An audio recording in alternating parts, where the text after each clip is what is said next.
I would urge more women to speak out. It is not okay to feel inferior or weak because we are not the weaker sex by any stretch of imagination. We may be more emotional, but that is what makes us caregivers and mothers. We as a world will strive to achieve by 2030. I was fortunate enough to play a small role in the announcement in India for the same, along with Akshay Kumar, A.R. Rahman, and Mrs. Tina Ambani. It is an ambitious proposal and a tough one to achieve in 14 years. But I do believe that we can achieve this if we all sincerely try together. I'm sure many of you are aware that India had a woman as her head of state way before the United Kingdom, a feature the United States of America has not managed to achieve as of yet. Which is why it is surprising to hear about gender inequality here in India, and yet sadly we do. On a daily basis, there are shocking stories in the media about violent crimes committed against women. Yet, I can only imagine how many more crimes there are against women in India that go unreported. This is not an India-specific issue, though. In the UN Secretary General's 2006 report on an in-depth study on all forms of violence against women, it was noted that there is no region of the world, no country, no culture in which women's freedom from violence has been secured. Here is another fact. In India, according to data provided by the National Crime Records Bureau, in the year 2001, the reported crimes against women were 1,43,795. In the year 2005, the reported crimes were 3,27,394, more than a 100% increase in numbers. However, I would like to believe that this increase in numbers is not an increase in crime against women. It is an increase in the number of women who are ready to come forward and report them. The world has largely been led by patriarchal societies, and women have, through the years, largely remained quiet in the face of atrocities rather than speak out against them.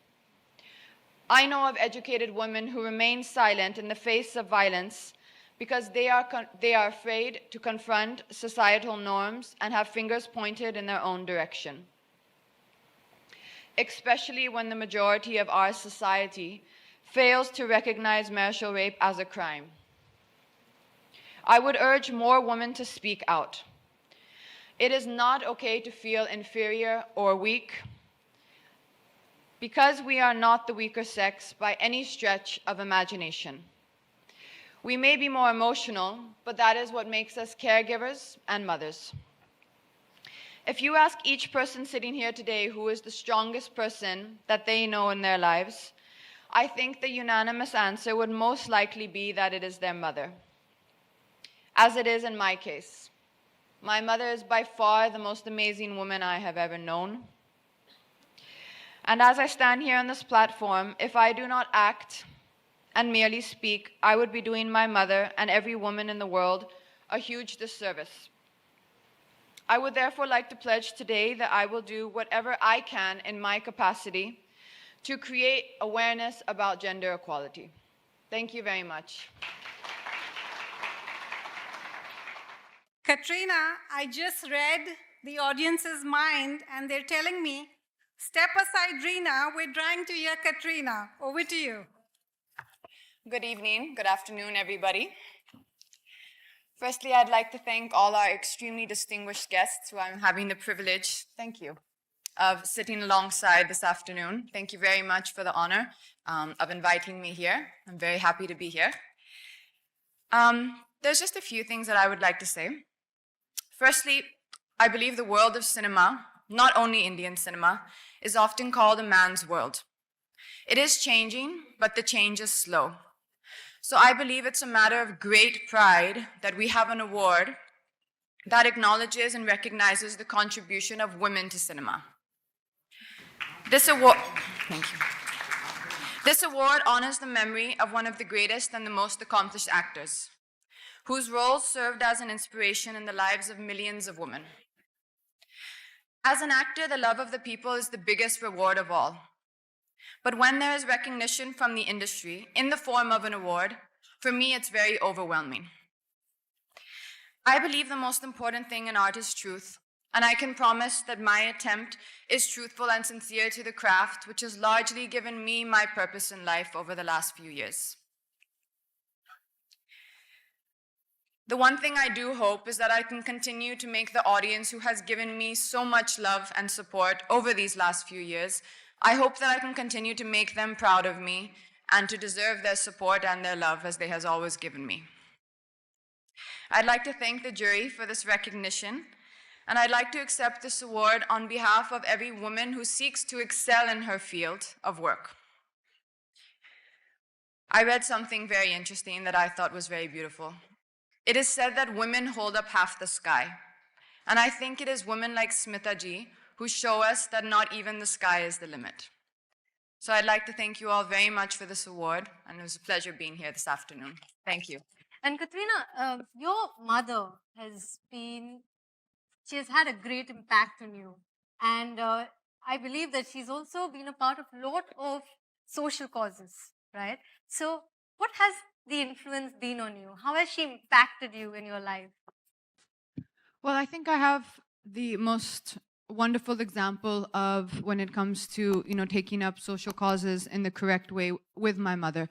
My mother from the last, as long as I can remember, has always been involved in charitable causes, different charitable causes. But as of the last few years, she has been working, which, I've spoken about a bit on my social platforms. She's been working with this amazing school, which she's built from the ground up, called Mount View School, and this is in Madurai. And the thing that's so wonderful about the school is the teachers, everyone involved in it is actually from the local community, trained by her, because she is a teacher.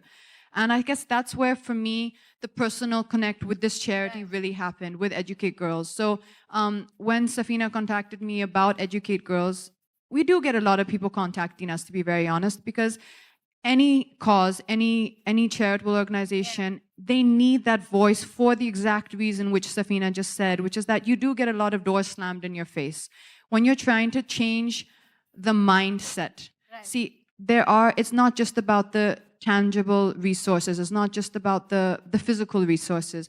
It's about changing the mindset of the people who don't see the importance of sending their girls to school, who don't have the mindset that boys and girls are equal. And that's still, although we may hear in the metros, and especially now it's become, we hear a lot of talk about it, about equality in our world.